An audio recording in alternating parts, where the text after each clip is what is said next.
All right, guys, welcome back into another PGA DFS live stream. Got the RSM Classic here for you guys. It is NBA draft night too, so I am rocking the Bucks hat, baby. That's a little bit too low. It's been a while since I wore this. I think the last time I wore it was when I had longer hair, so it's not exactly fitting right now. Anyways, I'm actually pretty pumped for the draft. My Milwaukee Bucks made a move.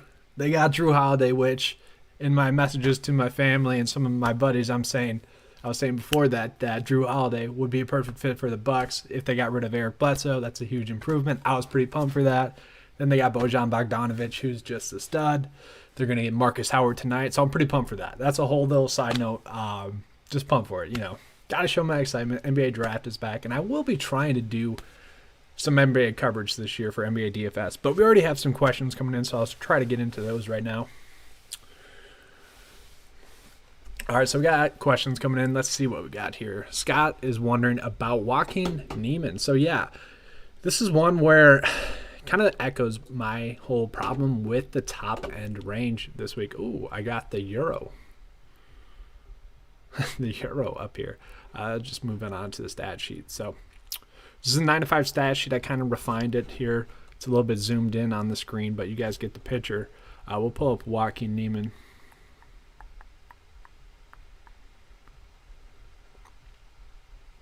So yeah, my worry about Joaquin Neiman is his price point. Course history, only one cut here, and man, 65, that's not that great. But he is a good stat fit, top 20 stat fit, ranking top 15 in the model. He's fine, but for a guy that I'm paying $9K for, I want to see some good course history at least. I'd much rather pay down for Sebastian Munoz right there, or Corey Connors, who are kind of the exact same play, but we've seen them have course history here that's good. So that is my worry with Joaquin Neiman. I think I'd just rather go with Louis Oosthuizen as well, who, we can kind of just count on him to make it cut. So, that's how that works for me. Give me 1 second. I'm going to switch it over from the Euro to the RSM Classic player pool on DraftKings here. So 1 second.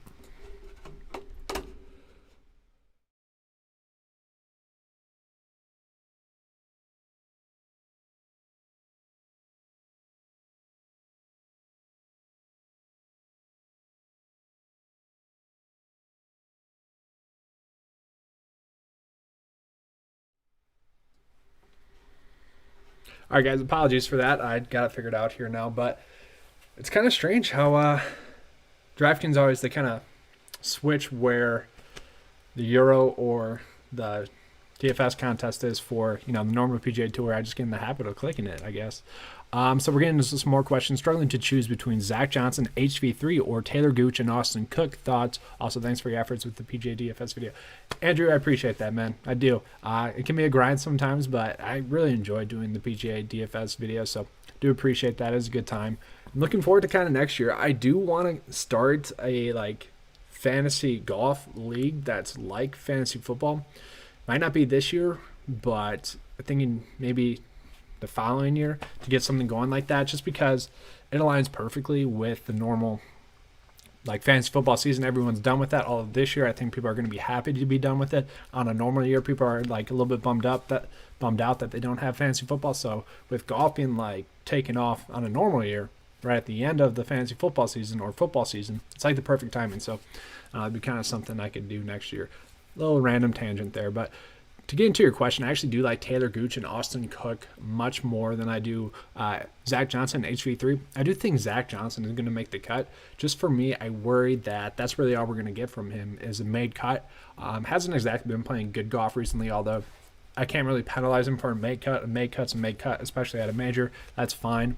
I just don't like his price point. And then HV3, I think he's a fine GPP play, but kind of having both of those two in there kind of worries me. One, Zach Johnson isn't exactly an upside play, and then Harold Varner, I just worry about him missing the cut. Now, obviously, he can go off and dominate, but Taylor Gooch and Austin Cook, if one of those players does well, the other one's probably going to do well because they're kind of the exact same play. So that's why I like that approach.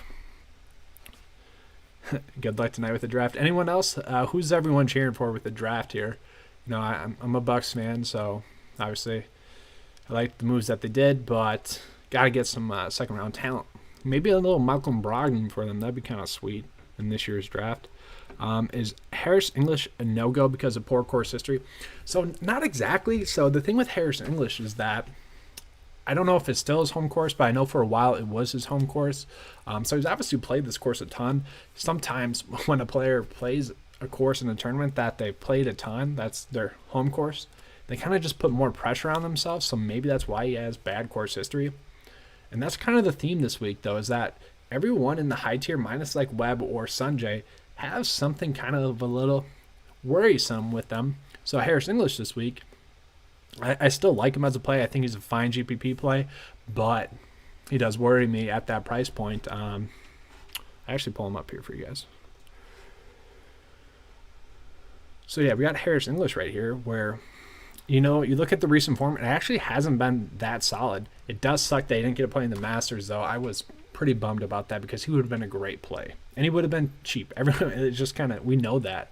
He would have been cheap there. And it was unfortunate that, that's a guy that probably would have been a top 10 stat fit last week, and he just wasn't in the field. A lot of people were mad that Daniel Berger wasn't in the field.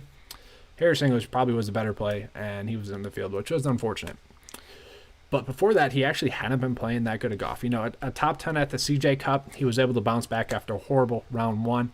That was fine, but 2 out of his last 3 starts have not been spectacular. Around a T28 at the Zozo Championship, that's not that good. It's fine. I don't really penalize him for that. It is a, normal no-cut event where, it's just a fine finish. And then the miscut at the Shriners, that wasn't a bad finish still. So, it's not like things are standing out to him in a negative way, but it's not like things are standing out to him in like a positive way. So that's kind of my biggest worry with Harris English this week.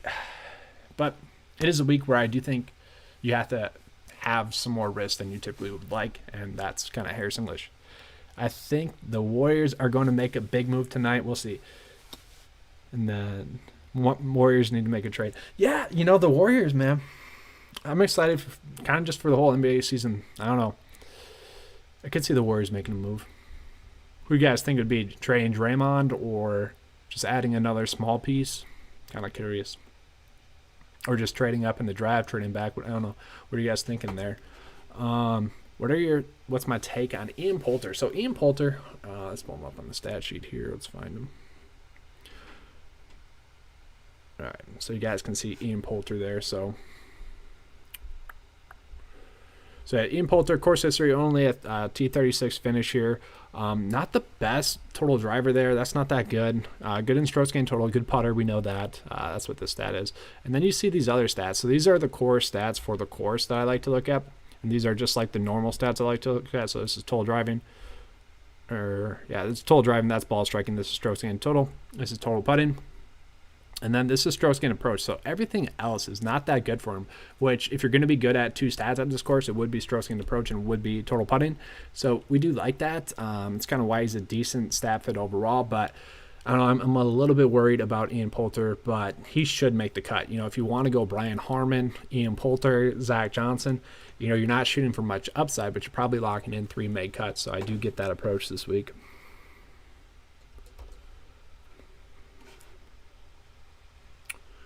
Then let's see here. Need best play 6.7 and under. All right, we'll pull up the DraftKings board there.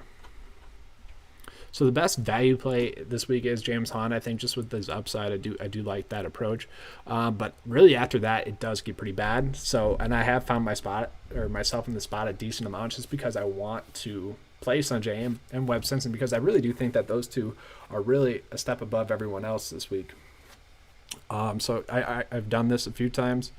I will say John Hutt here is one that I've gone on a decent amount as the week has went on. I don't really feel good about it, but 7 out of 10 made cuts over the past year, which he only played 2 events so far this season, but they've been good starts. A T20 and then a T48 at the Houston Open. He's a relatively good stat fit. Now, obviously, that's only from 2 starts so far that we're pulling that data in from, but at 6.6 for a guy that has played well recently, decent stat fit so far. And then also I should mention that his course history is relatively decent as well. Let me pull that up as well. So miscut, and then 2 solid finishes. So 2 out of 3 made cuts, so that's not bad. But you guys can see here, Ryan Arman has good course history. I'm a little bit worried about him. I do want to play Troy Merritt, and I'm going to. The WSU ties, I've spoke about this a few times on the live stream. He went to the same college as I did for about like a year and a half before he transferred up. But he's had good course history, and he's a guy where, I don't know, he hasn't been a good stat fit for a while, but he has his random weeks where he pops and sometimes contends. We saw that round where he's mic'd up about, 2.5 months ago, where he probably should have won, and he probably would have won if he wasn't mic'd up. So I don't mind him. Then there is one other play. I don't exactly love Davis Thompson here, but if you're trying to get real risky, he's a guy. He's a young amateur who has shown flashes recently in his recent form. Now, obviously, those are not the same events, not the same type of caliber of events, but he is from the area. He had a T23 here in his first start.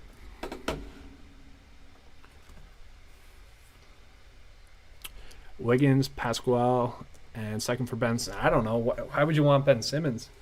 You already have Wiggins. I don't know. I wouldn't like that trade. Talking NBA is fun. I don't know. I'm going to have to do some more NBA DFS content. I'm going to be moving soon, so I'll be out of this corner that I'm in right now. I'll be able to have my own little office, which then I'll be able to do more content there. Right now, I live with my fiance in an apartment, so pretty much when I do a video, I have to kick her out. But, hey, just be quiet for a little bit. I won't have to do that. I can just fire off some NBA DFS videos. So that should be happening in about a month and a half here, hopefully. And I'll be able to do more NBA content. Is Gim an option for a GPP play? I've been hearing him talked up a little bit recently. I've seen him on Twitter a little bit and whatnot. I don't know. I don't really get it. Not a really strong stat fit. He ranks out some of that should be right around the cut. And I don't know. I just don't get it. His recent form has been fine. I get that. 2 out of 3 made cuts, with those being top 25 finishes. But I don't know. I just don't trust it there. I get it as a play. It's not one of those plays that I would talk anyone out of. That's for sure. So yeah, he is an option for GPP if you want to go that route. I wouldn't talk you out of it. I think I'd much rather play someone like David Hearn, who's a little bit cheaper than him, a little bit better stat fit, and has good course history. David Hearn's a guy where if he has good course history, he normally does play well. I will say, I find it weird that I'm sleeping on Tyler Duncan, last year's winner, just because he had 2 made cuts prior to that at $7K for a former winner. That's not that bad, and I know former winners haven't done exactly well really this season. We've kind of all struggled, but I don't know. That's interesting. I'm not playing him, but that could be a mistake. I will say Christopher Ventura as well, a guy that we were on a ton. Kind of the last few weeks, I'm not on it as well. And then same thing for like Keegan Bradley, relatively decent stat fit. He's a guy that probably will make the cut. I'm just not on him.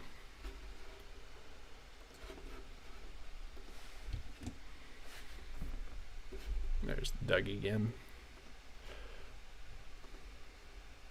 But yeah, I will say, guys, so with the PGA season starting to come to a lull, definitely check out the NFL DFS content. It's been really good. Really, my only bad week was last week, but kind of with the NBA DFS content where I'm pretty decent at gauging when it's going to be a bad or good week. And PGA, you can kind of gauge that with the data that you have, if it's significant or not or whatnot. But with NFL, last week, with the weather going the way it was, with like the plays that I was on, we're all in kind of tougher weather situations.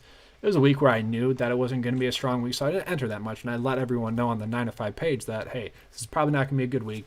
Limit your bankroll. And that's what we saw happen. So, one bad week, but we kind of knew it was going to be a bad week. So, definitely check that out. Thoughts on Cam Davis for GPP? Pull him up. So Cameron Davis, yeah, it's weird he's not getting talked up. Now, I know his finishes haven't been great recently, but you look at the Houston Open, that wasn't really a good course for him. The only reason why we were trying to play him is because he had been in great recent form really prior to that. He's just been making a ton of cuts. So at 7.2 for a guy that's just been making a ton of cuts, he's okay stat fit, grades out like top 40 in my model this week. So I don't mind him as a play. I definitely get Cameron Davis as a play there. Worth the risk. It's weird because DraftKings tends to do this where I forget how high priced he was, but after May cuts, they just keep dropping these guys' price point. We see that with like Denny McCarthy as well. He's going to be very chalky, I think, this week, but sometimes you just have to eat the chalk. He was higher priced the last 2 weeks, and now we're getting him at a cheaper cost. I think at the Bermuda Championship, he was like $10K. And now he's at 7.7, all because he had a T4 finish and a T38 finish. Like, it's weird to me.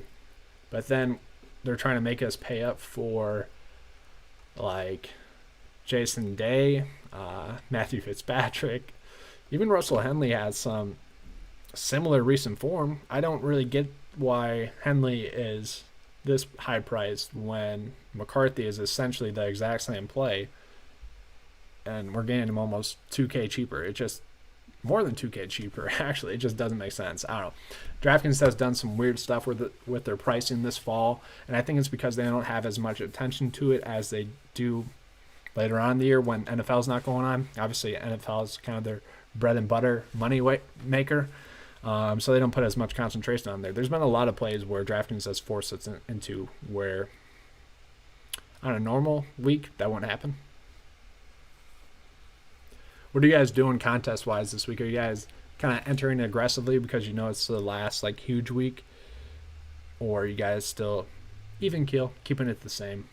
I have entered in a little bit more, even though I didn't feel that great about it. I feel decent about this week. But I've entered more than I typically would on this. I grade this week as a yellow week. For those of you guys that don't know, I color grade the weeks for confidence rating. So red, yellow, green. Green week would be a typical week where I just go out and attack it just because it sets up well. The players that we're on, lineup path that we're on, it's just solid. It's most likely going to cash. Where yellow, you know, it's a little bit hit or miss, probably looking like 4 out of 6 or 5 out of 6 across the cut line confidently. And then a red week is just like, man, this is not setting up well. So I grade this as a yellow week, but I did enter in it a little bit more than I probably should have. But hey, gotta have some fun. So I do want to touch on some like make or break points here with your lineups. And then I'll be getting out of here. So really the make or break point for me is, to me this week, is this 8K to like 7.5K range. So the reason I bring that up is because you do have some interesting plays. You got Justin Rose, Ian Poulter, Mackenzie Hughes right there, Zach Johnson right there, even Brendan Todd, Lee Westwood, who are all guys that probably will make the cut. And, you know, that's just kind of how you take it. Made cut and get out of there. But there's some other players in this price point range where they could really go off and potentially win. Doc Redman, who's an elite stat fit. He's a guy that's just always been hit or miss. And honestly, I really don't get why he's priced up this high when Harold Varner and like even Joel Damon are a little bit cheaper. Even Sam Burns was cheaper, who was a little bit better play. So it's a little bit weird that he was priced up more, but he's a guy that's super hit or miss. But we've seen when he hits, it's either like a top 30 or top 5 finish. So he's a great stat fit as well. Top 10 according to my model this week. So Doc Redman's a really good hit or miss play, but you can't really trust it in cash. Although, I don't know if you guys have noticed this. I've noticed a lot of people being a lot more risky with their cash builds recently, ownership-wise. Like, you know, it's just been strange. Like, players that shouldn't be cash plays have been a lot higher owned than players that should be this fall, which has just been kind of strange to see. And then Taylor Gooch as well. Great recent form. I like to look at the last 3 cuts, or last 3 starts. So, a 5th, a T35, and a 4th place finish. I mean, absolutely phenomenal. Taylor Gooch is a guy that grades out as a great stat fit as well. At 7.9, I really do like him, but still kind of a GPP play. Before his last 3 starts, it was a little bit more hit or miss. But I do like his course history. It does make sense.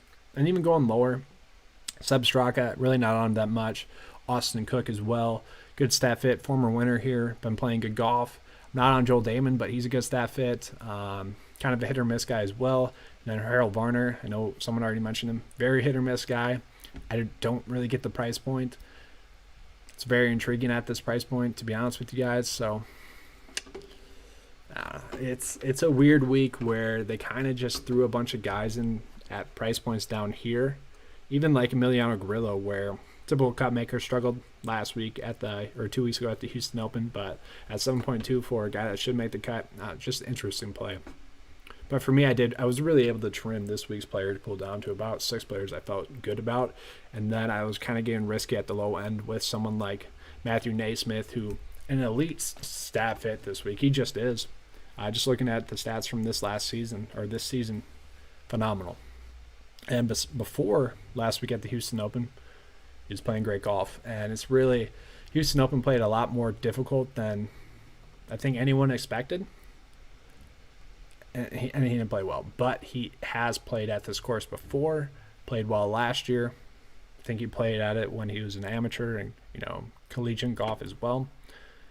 So if he had made the cut at the Houston Open, I can tell you right now he would have been a core play. But he didn't. He played horrible golf, which makes him risky. And then James Hahn as well. I already mentioned this one. Best stat fit in the field this week. It's mostly because he dominated his first few events with 3 top 10 finishes and still was able to make the cut at the Houston Open. Not the best course for him, but was able to make the cut. What about Wyndham Clark's recent form? I'll pull him up. So Wyndham Clark's interesting because he is a great putter. I've said this a few times now, but this is an event where you do need to be putting well. And we're getting one of the best putters on the tour here. I get it. I get the appeal to him. Houston Open, he had that bad first round, but bounced back 69. That wasn't bad that week. Before that, relatively decent. So far this year, he's been decent. Sanderson Farms, Shriners, Bermuda Championship, that's been fine. Really depends on how this course plays. I think if it's a little bit easier, Wyndham Clark's going to be a good play. If the wind picks up, Friday, pin locations are tough on Friday as well. I could see him struggling. So, I get the appeal to him as a play if you're on him. Not a play that I'd want to talk you off of. All right, guys, so that's really all I have for you. If you guys have any more questions or not. All right, so we got some more questions. So get your questions in. I'll be finishing up here in about 5 minutes, and then we'll be ready to cash here for the RSM Classic. All right, so Charlie Hoffman, that's right. So Charlie Hoffman has been a little bit annoying because the dude has been losing a bunch of weight. He looks completely different than he's really ever had in his whole career. And same thing with Gary Woodland, and there's one other player. But these guys have all been more inconsistent doing that. I don't know what it is, but it seems to be affecting them. But good for them at the same time. I'm not talking shit or anything, but just an interesting tidbit. So Charlie Hoffman, once again, 7.2 for Charlie Hoffman. He's a guy that I do think will make the cut, and he's a guy that I do think has some upside. Played horrible at the Bermuda Championship. I don't know what that was. That was strange. I think he had 2 blow-up holes where he kind of just pulled the John Daly and said F it. Don't remember exactly, but I'm pretty sure that's what happened. But before that, playing good golf, he's a guy that I do think is going to have a bounce back year this year. Said that a couple times earlier on in the year. I think after that T14, he went out and had a T6. I was on him that week. The Houston Open, he went out and played well. This is a course that he should play well at. Do worry about him, though, a little bit. Let me pull up his. So, no course history here recently, but he does grade out as someone that should make the cut. I'm looking at kind of my cheat sheet here, and he doesn't have any red to him at all, but everything is yellow. So nothing elite in this game, but nothing horrible at the same time. I will say it again, Sam Burns being out this week, pun intended, it burned. It did. Top 5 stat fit, pretty solid recent form, kind of a GPP play, but I was excited to play Sam Burns this week. I really was. Top in total driving and ball striking so far. Everything else was phenomenal for key stats on the week. But if we don't have any more questions here, guys, I'm going to be wrapping up here. Looking forward to the NBA draft. Once again, if you guys haven't, definitely check out that NFL DFS video here. All right, so thoughts on Kirk and Matthew Naismith. All right. Oh, hey, anyone playing the new Call of Duty as well? I got that recently. I enjoy it. I see a lot of people talking about it. I don't really get why, but I'm enjoying the game, so I was kind of curious as to everyone else's thoughts. Haven't been playing it too much. Maybe the true gamers are just playing it too much. All right, so thoughts on Kirk and Naismith, and then I'll wrap up after this one.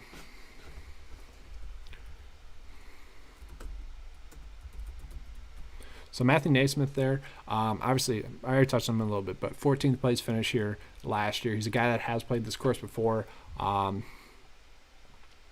Ranks out really well. He's a top 5 stat fit, ranks out top 35 in the model this week. You guys can see it here. None of his stats are bad. So he should have a good week. A little bit of a GPP play just because of his Houston Open finish. That is worrisome. You know, if he had just played decent, like miscut, but like decent miscut, I would love him.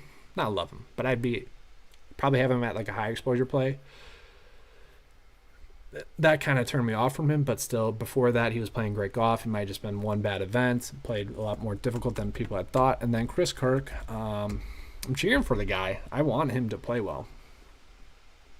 But so far this year, it hasn't been there. Just horrible stat fit so far this year.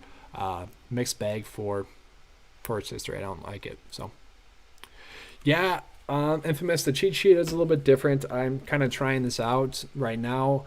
Let me know on the 9 to 5 chat if this is better or you guys like the other one. I don't know. I think it's easier to see this way. So I might use this format going forward.